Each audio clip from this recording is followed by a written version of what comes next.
എല്ലാം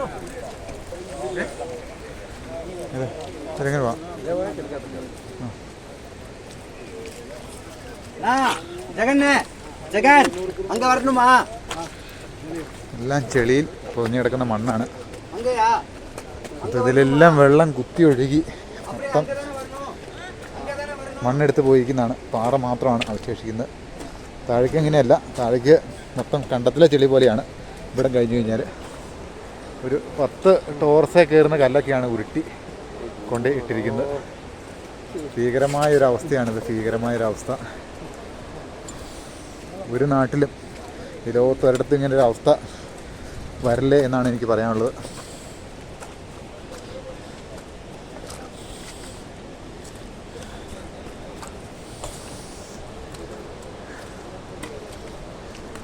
സന്തോഷേ, ഈ കല്ലൊക്കെ ഉരുട്ടി കൊണ്ടുവന്ന് വെച്ചിരിക്കുന്നത് മുകളിൽ നിന്ന് ഉരുണ്ട് വന്ന ഒരു കല്ലാണ് കേട്ടോ ഇത്. ആളവിടെ ചോട്ട് നിൽക്കുമ്പോൾ മനസ്സിലാവുള്ളൂ ഇതിൻ്റെ വലിപ്പം എത്രമാത്രമാണ്. ഈ കല്ല് ഉരുണ്ട് വന്ന കല്ലാണ്, ഇവിടെ ഇരുന്ന കല്ലല്ല, ഉരുട്ടിക്കൊണ്ട് വന്നതാണ്. ഈ പ്രദേശവാസികൾ പറഞ്ഞ് ഇങ്ങനെ ഒരു കല്ല് ഇവിടെ ഇല്ലായിരുന്നാണ് പറയുന്നത്. വളരെ ഭീകരമായ ഒരവസ്ഥ. ഈ കല്ലൊക്കെ ഒഴുകി വന്നാണത്. നമ്മുടെ കല്ലിൻ്റെ മിനുസം കണ്ടു കഴിഞ്ഞാൽ അറിയാം, ഒരു ഒഴുകി വന്നാണത്. കല്ലുകൾ തമ്മിൽ ഭയങ്കരമായിട്ട് കൂട്ടിയിടിക്കുന്നത്. ആകാശത്ത് ഇടി വെട്ടുന്ന പോലെയാണ് കല്ലുകൾ കൂട്ടിയിടിക്കുന്ന ഒരു സൗണ്ട് കേട്ടെന്നാണ് ഈ പ്രദേശവാസികളെല്ലാം പറയുന്നത്. സൗണ്ട് ഒഴുകി വരുന്നൊരു പട്ടികയുടെ ഒരു കഷ്ണമാണ്. ഭീകരമായൊരവസ്ഥ. കട്ടിലയുടെ മുകളിൽ വെച്ച് വാർക്കുന്ന ഒരു ബീമാണിത് കിടക്കുന്നത്. മുകളിലൊരു ബൈക്ക് കിടക്കുന്നു. എല്ലാ വണ്ടിയെല്ലാം തല്ലി തെറിപ്പിച്ച് കളഞ്ഞിരിക്കുകയാണ്. പിന്നെ ഭീകരമായ കല്ലുകൾ, ഭീകരമായൊരവസ്ഥ. ഒരു ചേട്ടൻ്റെ കാല് മണ്ണിൽ കുടുങ്ങിപ്പോയിരിക്കുകയാണ്. കാല് പറിക്കിട്ടില്ല. കാല് മേലാത്തൊരു ചേട്ടനാന്ന് തോന്നുന്നു.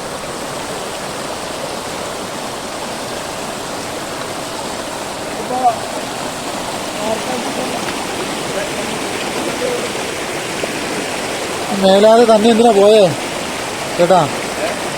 ഈ ചേട്ടനോടെ ചേട്ടാ പേരെങ്ങനെയാ? എവിടെ വീട്? ഇതിന്റെ മുകളിലാണോ? ആരെങ്കിലും തെരഞ്ഞു നടക്കുന്നതാണോ ചേട്ടാ?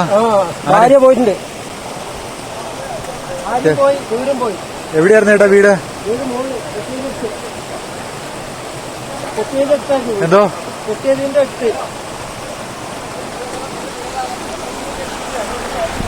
എന്തോ ഒരു മിനിറ്റ് ചേട്ടാ. നമസ്കാരം ചേട്ടാ. എന്റെ പേര് സതീഷ്. അതായത് ഇപ്പൊ ഞങ്ങൾ നിൽക്കുന്നത് പിന്നെ പാർത്തേട്ടൻ നലിക്കാന്ന് പറഞ്ഞ നമ്മളെ കൂട്ടുകാരന്മാരും കുടുംബക്കാരും കുടുംബം പോലെ നമ്മൾ കഴിഞ്ഞ സ്ഥലത്താണ് നമ്മൾ നിൽക്കുന്നത്. എന്റെ വീട് ഇതിന് മേലെയാണ്, എല്ലാം പോയിട്ടുണ്ട്. പക്ഷെ ഞങ്ങൾ ഇവിടെ താമസം ഇവിടെ ഇല്ലായിരുന്നു. ഞങ്ങൾ താമസം മാറിയില്ല, മുന്നേ മാറിയില്ലായി. പിന്നെ ഇവിടെയുള്ള താമസക്കാരൊക്കെ ഓടി, കുറെ ആൾക്കാർ ഓടി ഇതവിടെ മേലെ ഒരു റിസോർട്ട് ഇട്ട് അവിടെ കയറിയിട്ടുണ്ട്. ഇത് ഏത് സമയമായിരുന്നു ചേട്ടാ? ഇത് സമയം ഏകദേശം 1:30 ടൈമിൽ, രാത്രി 1:30 ടൈമിലാണ്. ഇതിനു മുമ്പ് ഒരു സൗണ്ട് കേട്ടായിരുന്നോ? വരുമ്പോ ഒരു സൗണ്ടും മൊത്തത്തിൽ ഇവിടെ ഒരു മഴ വരുമ്പോ അങ്ങനത്തെ ഒരു അന്തരീക്ഷമാണ് ഇവിടെ ഉള്ളത് മൊത്തത്തിൽ. ഒരു ഡേറ്റ് എന്നായിരുന്നു? ഡേറ്റ് 30-ആം തീയതി അല്ലേ മുന്നേട്ടാ? 30-ആം തീയതി. ആ ഡേറ്റും കാര്യങ്ങളും നമുക്ക് ഓർമ്മ കിട്ടുന്നില്ല. എന്താ കഴിഞ്ഞാൽ എല്ലാം പോയി, നമുക്ക് ഒന്നും കാര്യങ്ങൾ പറയാനില്ല. അതായത് നമ്മളെ കുടുംബത്തിൽ ഇപ്പൊ ഒരു വീട്ടിൽ 13 ആള് പോയിട്ട് കിടന്നിട്ട് ഒരു കുട്ടിയെ മാത്രമേ കിട്ടിയിട്ടുള്ളൂ. കുറെ ആൾക്കാർ മണ്ണിനടി കിടക്കുന്നുണ്ട്. നമ്മളെ കൂടപ്പറപ്പുകൾ കഴിഞ്ഞ കൂട്ടുകാരന്മാരും എല്ലാവരും എല്ലാവരും. ചേട്ടനെ നോക്കി തെരഞ്ഞു നടക്കുമായിരുന്നോ രാവിലെ മുതൽ നമ്മളിവിടെ വന്നിട്ട് പിന്നെ കൂടുതൽ ഇവിടെ കയറ്റി. ഈ ചാച്ചന്റെ ആരെങ്കിലും ആണോ? ഈ വൈഫ് പോയിട്ടുണ്ട്. എന്നോട് പറഞ്ഞു വൈഫ് മരിച്ചിട്ടുണ്ട്. പിന്നെ ഏട്ടൻ പോയിട്ടുണ്ട്. ഏട്ടൻ പറഞ്ഞു കഴിഞ്ഞാൽ രണ്ട് ഏട്ടന്മാരെ കുടുംബം എല്ലാവരും പോയിട്ടുണ്ട്. ഏട്ടന്മാരെ കുടുംബം, പിന്നെ നമ്മളെ സുഹൃത്തുക്കൾ ഒപ്പം കളിച്ച് നടന്ന സുഹൃത്തുക്കളെ ഒപ്പം കെട്ടിപ്പിടിച്ച്. ഞങ്ങൾ രാവിലെ 6 മണിക്ക് വന്ന് 6:30 ഞങ്ങൾ തെരച്ചിൽ തുടങ്ങിയേട്ടാ. പക്ഷേ ഇവിടേക്ക് ഒന്നും അല്ല, ഇനി മേലോട്ട് ഒരുപാട് വീടുകൾ ഇനി മേലോട്ടാ. ഈ ഭാഗം ഇവിടെ ഇത് പ്രാർത്ഥേട്ടന്റെ വീട്, ഇത് അലിക്കാന്റെ വീട്. ഇതിന് ഇവിടേക്ക് മേലൊരു വീടിന്റെ രാജേട്ടന്റെ വീട്. അത് കഴിഞ്ഞ് താഴേക്ക് വീടുകൾ കുറവാണ് ഇവിടേക്ക്. അവിടേക്കാണ് പിന്നെ വീട്. പിന്നെ മേലേക്കാണ് ഫുൾ വീടുകൾ അടുപ്പിച്ച് വീടുകൾ മേലേക്ക്. ചേട്ടാ ഇവിടെ എത്ര വീടുകളുണ്ടായിരുന്നു മൊത്തത്തിൽ? വീട് കഴിഞ്ഞ് കഴിഞ്ഞാൽ എന്തായാലും ഒരു മൊത്തം വീട് വീടുകൾ മേലേക്ക് ഈ ഭാഗം മൊത്തം നോക്കുകയാണെങ്കിൽ തന്നെ ഒരു 200 കുടുംബ വീടിൻ്റെ 200 വീടുകളുണ്ടായിരുന്നു. ഉണ്ടാകും. അത്രയും വീടുകൾ. ഇത് അന്യദേശ തൊഴിലാളികൾ ഉണ്ടായിരുന്നു അവിടെ? അവരില്ല എന്നാണ് പറയുന്നത്. ഇവിടെ ഉണ്ടായിരുന്നു. അവരിപ്പോൾ അന്വേഷിച്ചപ്പോൾ പറയുന്നത് അവർ എസ്റ്റേറ്റ് ക്വാർട്ടേഴ്സിലാണ് താമസിച്ചിട്ടുണ്ടായിരുന്നത്. തേയില എസ്റ്റേറ്റ് ക്വാർട്ടേഴ്സിലാണ്. തേയില എസ്റ്റേറ്റിൽ എത്ര പണിക്കാരുണ്ടായിരുന്നു? തേയില എസ്റ്റേറ്റിൽ ഒരുപാട് പണിക്കാരുണ്ട്. ഒരുപാടെന്ന് പറഞ്ഞു കഴിഞ്ഞാൽ 4 ഡിവിഷനും കൂടി. ഇവിടെ ഡിവിഷൻ വേണ്ടി തിരിച്ചിരിക്കുക. ഒരു ഡിവിഷൻ എത്ര പേരുണ്ട്? ഒരു ഡിവിഷനിൽ വന്നു കഴിഞ്ഞാൽ 1200 പണിക്കാരോളം ഒരു ഡിവിഷനിലുണ്ടാവും. 1200ഓളം ഒരു ഡിവിഷനിൽ.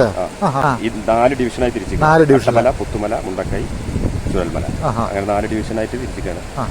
അങ്ങനെയുള്ള ഇതാണ്. പഞ്ചായത്തിൽ നിന്ന് അധികാരപ്പെട്ട ആരെങ്കിലും വന്ന് MLA വന്ന് സംസാരിച്ചിട്ടുണ്ടായിരുന്നു. MLA ടി സിദ്ദീഖ് വന്ന് സംസാരിച്ച എല്ലാ ഇടപെടലും നല്ല ഇടപെടലൊക്കെ ഉണ്ടായിട്ടുണ്ട്. സിദ്ദീഖൊക്കെ ഓടി രംഗത്തെത്തി ആ സമയത്തും എല്ലാം എത്തിയിട്ടുണ്ട്. നല്ല തന്നെയാണ് MLAയുടെ ഭാഗത്തു നിന്നും ഉണ്ടായിട്ടുള്ളത്. നമ്മളെ കൂടെ തന്നെ എല്ലാ കാര്യത്തിലും ഉണ്ടായിരുന്നു. പിന്നെ ഇടയ്ക്കിടയ്ക്ക് എല്ലാം വന്ന് അന്വേഷിക്കുന്നുണ്ട്. ഇവിടെ വന്നപ്പോ അറിഞ്ഞത് ഈ മോഹൻലാല് നടൻ മോഹൻലാലിന് മുകളിൽ സ്ഥലം ഉണ്ടെന്നാലോ 150 ഏക്കർ ഉണ്ടെന്നാലോ പറഞ്ഞു. വനറാണി എസ്റ്റേറ്റ് ഇതിന്റെ തൊട്ട് മേലെയാണോ? മോഹൻലാലിന്റെ പാർട്ട്ണർഷിപ്പായിട്ട് എന്നൊക്കെ പറയുന്നുണ്ട്. അങ്ങനെയാണ് നമ്മൾ അറിഞ്ഞിട്ടുള്ളത്. എത്ര നാളായിട്ട് ഈ മോഹൻലാൽ മേടിച്ച സ്ഥലം? ഒരുപാടായി. ഒരു 10 വർഷത്തിന്റെ അടുത്തായി. 10 വർഷത്തിന് മുകളിലായി. എന്താ അതിന്റെ കൃഷി? എന്താ അതിൽ ഏലം? മൊത്തം ഏലമാണോ? ആദ്യം കുറെ വാനിലൊക്കെ വെച്ച് നോക്കിയിട്ടുണ്ടായിരുന്നു. അതൊന്നും അതിന്റെ തൊഴിലാളികൾ ഉണ്ടായിരുന്നോ? തൊഴിലാളികൾ അവിടെ താമസിക്കുന്നുണ്ട്. ഈ പറഞ്ഞ സ്ഥലത്ത് നിന്നാണോ ഉരുള് പൊട്ടിയത്? ആ പറഞ്ഞ സ്ഥലത്ത് നിന്നാണ് വന്നിട്ടുള്ളത്. മോഹൻലാലിന്റെ സ്ഥലത്ത് നിന്നാണോ ഉരുള് പൊട്ടിയത്? മോഹൻലാലിന്റെ സ്ഥലത്തിന്റെ ആ ഭാഗത്ത് കൂടി മേലെന്നാണ് പൊട്ടിയത്. ഇവിടെ പണിക്കാർ എത്ര പേരുണ്ടായിരുന്നു ഇവരുടെ ഈ തോട്ടത്തില്? ഒരുപാട് പണിക്കാരുണ്ട്. ഡെയിലി വന്നു പോണ പണിക്കാരാണ്. ഈ നാട്ടിലുള്ള ആൾക്കാർ തന്നെയാണോ? നാട്ടിലുള്ള ആൾക്കാർ കൂടുതലും. എല്ലാ പുറത്തുനിന്ന് വരുന്നവർ വണ്ടി വിളിച്ച് രാവിലെ കൊണ്ടുവരുന്നു, വൈകുന്നേരം കൊണ്ടുവരും. ഇത് നോട്ടവും കാര്യങ്ങളൊക്കെ ആരായിരുന്നു നടത്തിക്കൊണ്ടിരുന്നത്? അവിടെ മാനേജ്മെന്റ് ഉണ്ടായിരുന്നു. ഇവിടെ സൂപ്പർവൈസർമാരുണ്ടായിരുന്നു. ആരെങ്കിലും അറിയോ? പേരറിയോ? എനിക്ക് ആ എസ്റ്റേറ്റ് നമ്മൾ അത്ര കറക്റ്റായിട്ട് ആരെങ്കിലും പേരറിയുന്ന ആൾക്കാർ നമ്മുടെ കൂട്ടത്തിലുണ്ട്. പറഞ്ഞുതരാം അല്ലേ? ഓക്കെ. ചേട്ടാ ഒത്തിരി വിഷമമുണ്ട്. ഞങ്ങളുടെ തന്നെ കൂടപ്പുറപ്പ് പോയ പോലെയാണ് ഞങ്ങൾക്ക് തോന്നുന്നത്. ഞങ്ങൾ വിഷമത്തിൽ പങ്കാളി. ഞങ്ങൾക്ക് അത് വീട്ടിൽ നിന്നിട്ട് ഇരിപ്പ് ഉറക്കുന്നില്ല. അതാണ് ഞാനും സന്തോഷം വന്നേ. കുറഞ്ഞതൊരു 10-50 പേരെങ്കിലും വരാനായിട്ട് ഇപ്പോഴും കോൾ. ഇപ്പം ചേട്ടനോട് സംസാരിച്ചുകൊണ്ടിരുന്നപ്പോൾ നമ്മുടെ ഫോണിലേക്ക് കോൾ വന്നു. ഞാൻ കട്ട് ചെയ്ത് വിടുവാണ് ചെയ്തത്. അപ്പം ഞങ്ങളാലാവുന്നത് ഞങ്ങൾ ഇന്ന് ഇത് പോവുമല്ല. ഞങ്ങൾ എന്താണെങ്കിലും 3-4 ദിവസം ഞങ്ങൾ ഈ ഏരിയയിലൊക്കെ കാണും. ഞങ്ങൾ അന്വേഷണത്തിനുണ്ട്. ഞാൻ രാവിലെ മുതൽ ഞാൻ ഈ ചെളിയിൽ ഞങ്ങൾ അതായത് ഒരു വീഡിയോ എടുക്കുക എന്നുള്ള ഉദ്ദേശമല്ല. ഞങ്ങൾ മടുത്തു കഴിഞ്ഞപ്പോഴാണ് ഞങ്ങൾ ഈ വീഡിയോ കാര്യങ്ങളിലേക്ക് കടന്നത്. ഞങ്ങളുടെ ഒരു കൂടപ്പറപ്പ് പോയ പോലെ തന്നെയാണ് ഫീലിംഗ് ഞങ്ങൾക്കുള്ളത്. ഞങ്ങൾ കണ്ണീരിൽ കുതിർന്ന ബാഷ്പാഞ്ജലികൾ ഞങ്ങൾ അർപ്പിക്കുകയാണ് ഈ നാട്ടുകാരുടെ പേർക്കും. അതുപോലെ ഞങ്ങളുടെ സ്വന്തം കൂടപ്പറപ്പ് തന്നെയാണ്. ഇനി ഒരിക്കലും ഇങ്ങനെ ഒരു ദുരന്തം ഈ നാടിന് ഉണ്ടാകാതിരിക്കട്ടെ. ചേട്ടാ ഒരു കാര്യമോടെ ഞാൻ തുറന്നു ചോദിച്ചോട്ടെ. ഇത് ഇങ്ങനൊരു ദുരന്തം ഉണ്ടാകാനായിട്ട് എന്തെങ്കിലും ഒരു കാരണങ്ങൾ ചേട്ടൻ തോന്നുന്നുണ്ട്? ചേട്ടൻ മനസ്സിൽ തോന്നുന്നുണ്ട് ചേട്ടാ ഈ പ്രകൃതിനെ ചൂഷണം ചെയ്യുന്നതാണോ മെയിനായിട്ട്? അങ്ങനെ കാരണങ്ങളില്ല. ഒരുപാട് മുന്നേ 2019 ഒരു പൊട്ടുണ്ടായിരുന്നു. അതായത് 2018 പുത്തുമല പൊട്ടി.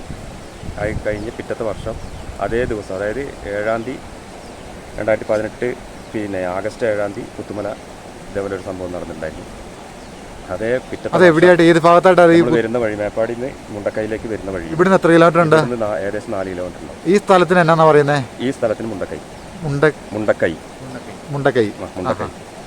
അപ്പോൾ അത് ആ 2000 കഴിഞ്ഞ് 2019 അതേ ഇവിടെ ഒരു ചെറിയ 3 വീടുകൾ മാത്രമേ നഷ്ടപ്പെട്ടുള്ളൂ. അന്ന് ഒരു ആളും ഒരു മനുഷ്യജീവി അന്ന് പോയിട്ടില്ല. അന്ന് ഇവിടുന്ന് ആൾക്കാരെ മാറ്റിപ്പാർത്തിയുള്ള തീരുമാനങ്ങൾ വല്ലതും എടുത്തായിരുന്നോ? അന്ന് ഈ മഴ ഇതേപോലത്തെ ഒരു സാഹചര്യം കണ്ടപ്പോൾ നമ്മളെല്ലാവരും ഇവിടുന്ന് മാറിയിട്ടുണ്ട്. കുറെ നിർദ്ദേശങ്ങളും തന്നിട്ടുണ്ട് മാറാനുള്ള. ഈ പ്രാവശ്യം അങ്ങനെ നിർദ്ദേശങ്ങളൊന്നും ആരും കിട്ടിയിട്ടുമില്ല. കുറെ നമ്മൾ സ്വയം നമുക്കറിയാം ഇങ്ങനെ ഒരു അപകടം ചിലപ്പോൾ സംഭവിക്കാമെന്നൊക്കെ നമ്മുടെ മനസ്സിലുണ്ട്. അല്ല, ആരും പറഞ്ഞില്ല ഇങ്ങനെ ഒരു മഴ വന്നപ്പോൾ ആരും പറഞ്ഞില്ല, ഒരു സൂചന പോലും അങ്ങനെ വലിയ സൂചന തന്നില്ല. സാധാരണ എല്ലാവരും കഴിഞ്ഞ പ്രാവശ്യമൊക്കെ പിന്നെ പറഞ്ഞിട്ടുണ്ടായിരുന്നു മഴ പെയ്യും, പെട്ടെന്ന് മാറണം, ഇവിടുന്ന് എല്ലാവരും മാറിയേ പറ്റുന്നുണ്ട്. കഴിഞ്ഞ പ്രാവശ്യം ആ 19 ഞങ്ങൾ എല്ലാവരും മാറിയിരുന്നു. ഈ പ്രാവശ്യം അങ്ങനെ ഒരു മാറാൻ കർക്കശ നമ്മൾ ഇവിടെ തന്നെ ഇങ്ങനെ ഒരു സംഭവം വന്നപ്പോൾ ആരും മാറാനായിട്ട് പറഞ്ഞില്ല. ആരും ഇല്ല. സ്വയം മാറണമെന്ന് തോന്നുന്ന ടൈമിൽ അങ്ങനെ ആയിട്ട് കുറേ പേര് മാറി. അതായത് ഈ സ്വയമേ തോന്നി മാറി കുറെ ഇവിടെ ഈ ഭാഗം പേടിയുള്ളവർ അപ്പുറത്തുള്ള ബന്ധു വീട്ടിലും അങ്ങനെ സഹോദരന്മാരുടെ വീട്ടിലും അങ്ങനെ പോയിട്ടുള്ള അഡ്ജസ്റ്റ്മെന്റ് അങ്ങനെ നിന്ന് ആ വീടുകൾ അങ്ങനെയാണ് ഓരോ വീട്ടിലും അംഗങ്ങൾ കൂടുന്നത്. അതായത് ഒരു വീട്ടിൽ 13 ആളെന്ന് പറഞ്ഞാൽ ആകെ 4 ആൾ വീടുള്ള വീട്ടിലേക്കാണ് ബാക്കി സഹോദരങ്ങൾ കയറി വരുന്നത്. അപ്പോൾ അവരും കൂടി പോകും. അങ്ങനെയാണ് ആ വീട്ടിൽ ആ വീടുകളൊക്കെയാണ് കൂടുതലും പോയിട്ടുള്ളത്. ചേട്ടൻ്റെ അറിവിൽ ഈ തേയില ഫാക്ടറിയിൽ ഉള്ള ആൾക്കാർ സുരക്ഷിതരാണോ? അവരെക്കുറിച്ച് എന്തെങ്കിലും ഒരു അറിവ് എന്ന് പറയാമോ? നമ്മളെ ഇവിടെ തേയില ഫാക്ടറിയിൽ പണിയെടുക്കുന്ന എല്ലാവരും എസ്റ്റേറ്റ് പാടിയിലും ഈ ഭാഗങ്ങളിലും ആയിട്ടാണ് കൂടുതൽ ഉള്ളത്. പിന്നെ ഏറ്റവും കൂടുതൽ അറിയുന്നത് നമ്മളെ ലത്തീഫുണ്ട്. കൂടുതലായിട്ട് ഇവർക്ക് കാര്യങ്ങൾ കൂടുതൽ അറിയാം. അതെ അല്ലേ? ചേട്ടാ നമസ്കാരം. ചേട്ടാ ചാനലിൽ നിന്നായിരുന്നു, ഹാർഡ് ഫാർമർ എന്ന് പറഞ്ഞ ചാനലിൽ. Hard farmer. ചേട്ടാ പേരൊക്കെ പറയുമോ? എൻ്റെ പേര് ലത്തീഫ്. എവിടെയാ താമസിച്ചോണ്ടിരുന്നത്? ഞാൻ അതിൻ്റെ കുറച്ചപ്പുറത്താണ് ഇവിടെ. ഇതിന്റെ നടുക്കായിട്ട് വരുമോ? അതിന് നടുക്കായിട്ട് വരും. ഇവിടെ എന്തായിരുന്നു കൃഷി ഉണ്ടായിരുന്നേ? കൃഷിയല്ല, നമ്മൾ വീട് ചെറിയൊരു വീട്, 15 സെന്റ് സ്ഥലം ചെറിയൊരു വീടുള്ളൂ. 15 സെന്റ് സ്ഥലം ചെറിയൊരു വീടും. വേറെ ജോലി കാര്യങ്ങളൊക്കെ എന്തായിരുന്നു? ജോലി ഞാൻ പുറത്തായിരുന്നു. ഗൾഫിലായിരുന്നു. മക്കളൊക്കെ ഇവിടെ ഉള്ളത്. മക്കളുണ്ട്, ഭാര്യയുണ്ട്, മോനും മോൻ്റെ ഭാര്യയൊക്കെ അവിടെ വീട്ടിലുണ്ടായിരുന്നു. അത് തലേദിവസം രക്ഷപ്പെടുത്തി. അറിയാൻ പറ്റിയിരുന്നോ? ഞായറാഴ്ച നല്ല മഴയിലൊക്കെ ഉണ്ടായിരുന്നു. അപ്പോൾ തിങ്കളാഴ്ച സ്വയമേ തോന്നി മാറിയതാണോ? അല്ല, വിളിച്ച് പറഞ്ഞായിരുന്നു മാറാൻ. ആരാ പറഞ്ഞേ? ഞാൻ വിളിച്ച് പറഞ്ഞു. ചേട്ടൻ അവരോട് ഇന്നലെ രാത്രിയോടെ എത്തിയത്. ചേട്ടന് മനസ്സിൽ തോന്നി വിളിച്ചു പറഞ്ഞു. നമ്മളിവിടെ സാധാരണ മഴ വരുമ്പോൾ കഴിഞ്ഞ വർഷം ഇതേപോലെ മാറിയതായിരുന്നു. അതെല്ലേ? അങ്ങനെ ഈ മഴ വരുമ്പോൾ ഇങ്ങനെ ശക്തമായ മഴ നിൽക്കാതെ പെയ്യുമ്പോൾ ഇവിടുന്ന് പഞ്ചായത്തിൽ നിന്നോ അല്ലെങ്കിൽ ഈ പ്രാവശ്യം ആരും ഒന്നും പറഞ്ഞില്ല. മുന്നൊരു മെമ്പർ ഉണ്ടായിരുന്നു, അവർ ഇടയ്ക്കിടയ്ക്കൊന്നും പറയുമായിരുന്നു. ഈ പ്രാവശ്യം ഇവിടുത്തെ ഏതാ വാർഡ് ഏതാ ഇത് ശരിക്കും പറഞ്ഞു കഴിഞ്ഞാല്? 11 ഈ ഒലിച്ചു പോയ വാർഡെല്ലാം 11ാം വാർഡായിട്ട് വരുമോ? 11ാം വാർഡ്. ഇവിടുത്തെ മെമ്പറുടെ പേരെങ്ങനെയാ? ബാബു. മുമ്പ് വന്നത് പറഞ്ഞെന്നൊക്കെ പറയുന്നത് നമ്മൾ കണ്ടിട്ടില്ല. നമ്മുടെ വീട്ടിൽ നമ്മൾ ആദ്യം ഇവിടെ ഈ നാട്ടിലെ കുറെ പയ്യന്മാര് വിളിച്ച് പറഞ്ഞു എല്ലാവരും മാറാൻ. ഇനി എത്ര പേരെ നമുക്ക് ഇനി കണ്ടെത്താനായിട്ടുണ്ട് ചേട്ടാ?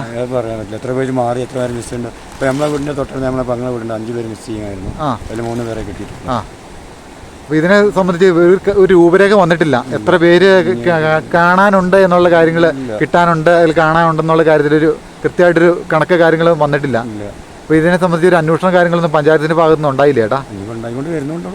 വരുന്നേ ഉള്ളൂ. വീട്ടിലുള്ളവരെല്ലാം സുരക്ഷിതരാണോ അല്ലേ?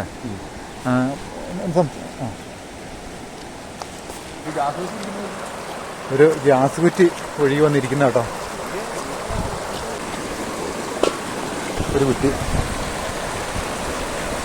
എൻ്റെ കല്ലെല്ലാം പൊട്ടി ഒഴുകി വളരെ ഭീകരമായൊരു അവസ്ഥ, ദയനീയമായൊരവസ്ഥ. വളരെ ഭീകരം, പൈശാചികം, വളരെ ക്രൂരം. ഇതെല്ലാം പുതുതായിട്ട് രൂപപ്പെട്ടതാണ്. പുതിയതായി രൂപപ്പെട്ട ഒഴുക്കും സംഭവങ്ങളൊക്കെയാണ്. അതിൻ്റെ ഇടയിലൊക്കെ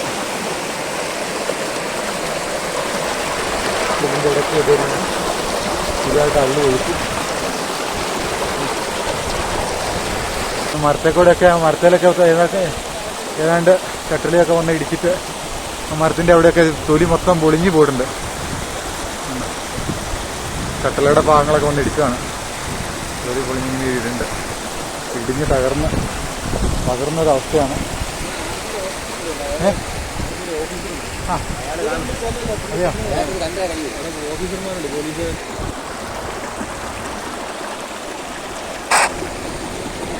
ഇവിടെ ഈ പ്രദേശത്ത് താമസിക്കുന്ന ആൾക്കാർ പറഞ്ഞത്, നേരത്തെ ഈ നാട്ടിൽ, അതായത് ഈ ഏരിയയിൽ 2 മീറ്റർ മാത്രം വീതിയുള്ളൊരു തോടുണ്ടായിരുന്നാണ് പറഞ്ഞത്. ഇപ്പോൾ ഈ 500 മീറ്ററുള്ളൊരു പുഴയായിട്ട് മാറിയിരിക്കുകയാണ് 2 മീറ്ററുള്ള തോട്. കരളലിയിപ്പിക്കുന്ന കാഴ്ചകൾ കേട്ടോ.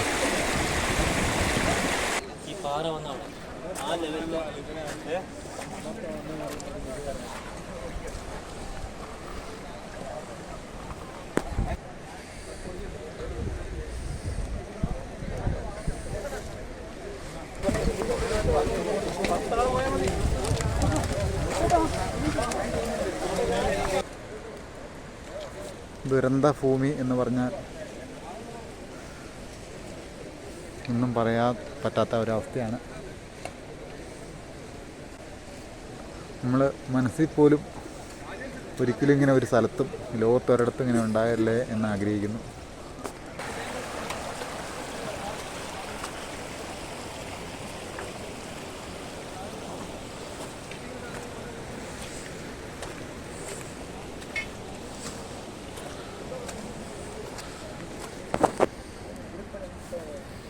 പാറ ഇടിച്ച് പൊട്ടിയൊരവസ്ഥയാണ്. ഒരു ഓട്ടോ തകർന്ന് ഉരുൾപൊട്ടലിൽ കിടക്കുന്നൊരവസ്ഥയാണ്. ഇതെല്ലാം ഇവിടെയൊക്കെ വീടുകളുണ്ടായിരുന്നായിരുന്നു.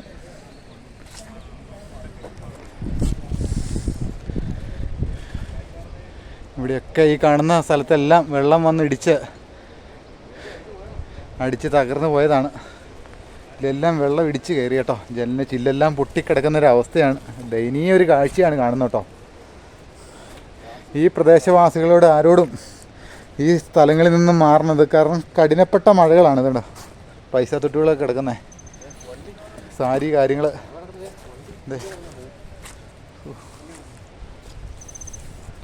പാത്രങ്ങൾ, കാറ് കിടക്കുന്നു.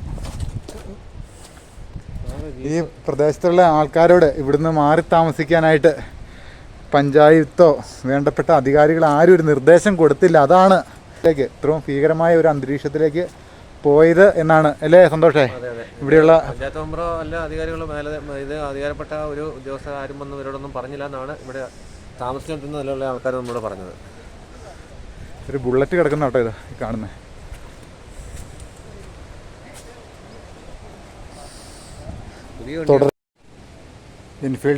റോയൽ എൻഫീൽഡിൻ്റെ ഒരു ബുള്ളറ്റാണിത്. പാത്രങ്ങളും സാധനങ്ങളും എല്ലാം വളരെ ഭീകരമായൊരവസ്ഥ. വീടിൻ്റെ ഓടുന്ന ഗേറ്റായിരുന്നു. ഒരു നിമിഷം കൊണ്ടെല്ലാം തകർന്ന് തരിപ്പണമാക്കി ആ വെള്ളം കൊണ്ടുപോയി. വീട്ടിലേക്കെല്ലാം വെള്ളം ഇടിച്ചു കയറി. മിക്ക വീടിൻ്റെ ജനലിൻ്റെ ചില്ലാണ് തകർന്നിരിക്കുന്നത്. മിക്ക വീടിൻ്റെ ജനലിൻ്റെ ചില്ല് തകർന്നു പോയിട്ടുണ്ട്. വെള്ളം കയറുന്നതല്ല, വെള്ളത്തിന് ശക്തമായുള്ള ഇടിയാണ്. ഒരു ബക്കറ്റിൽ ചെളി വാരിയിട്ടിട്ട് എറിഞ്ഞു പിടിപ്പിച്ച പോലെയാണ് ഈ വീടിൻ്റെയൊക്കെ ഭിത്തിയൊക്കെ കാണുന്നത്. ഇലക്ട്രിക് പോസ്റ്റെല്ലാം തകർന്നു കിടക്കുന്നു.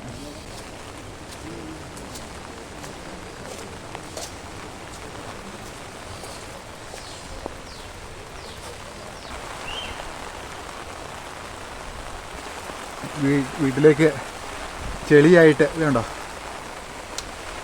അറിയാനായിട്ട് വരും. ഇത് ചെളിയായിട്ട് ഇങ്ങനെ അടിച്ച് കയറിയേക്കുവാണ്, എറിഞ്ഞു പിടിപ്പിച്ചേക്കുന്ന പോലെ. ജനലിന് ചില്ലൊക്കെ പൊട്ടിയിട്ടുണ്ട്. ഈ വീട്ടിലേക്ക് ചെളി അടിച്ച് പിടിപ്പിച്ചേക്കുന്ന പോലെയാണ്. ശക്തമായ ഒരു തിരയടിയാണ് ഉണ്ടായത്.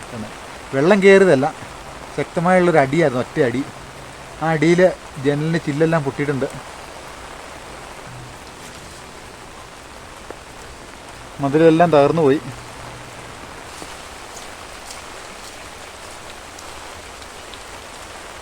വളരെ ഭീകരമായൊരു അന്തരീക്ഷമാണ്, ഒന്നും പറയേണ്ട കാര്യമില്ല. ഈ വീട്ടിലേക്ക് അങ്ങനെ വെള്ളം ഇരച്ച് കയറിയില്ല. ചുള്ളി കാര്യങ്ങളൊക്കെ ഇവിടെ വാരിയിട്ടുണ്ട്.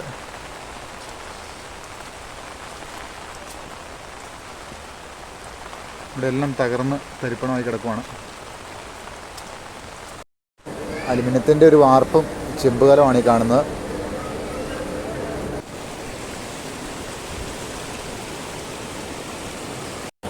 ഈ ഒരാഴ്ച കൊണ്ട് നിർമ്മിക്കപ്പെട്ട പുഴയാണിത്. ഇതിനു മുമ്പ് ചെറിയൊരു തോട്, ഒരു 150 അടി താഴ്ചയുള്ളൊരു വലിയൊരു പുഴയായിട്ട് മാറിയിരിക്കുകയാണ്. മൊത്തം ഉണ്ടക്കല്ലുകൾ. ഇത് കാഴ്ച കാണുമ്പോൾ വളരെ ഭീകരമായ ഒരു അന്തരീക്ഷമാണ് ഇവിടെ ഉണ്ടാകുന്നത്. മഴ പെയ്തുകൊണ്ടിരിക്കുകയാണ്.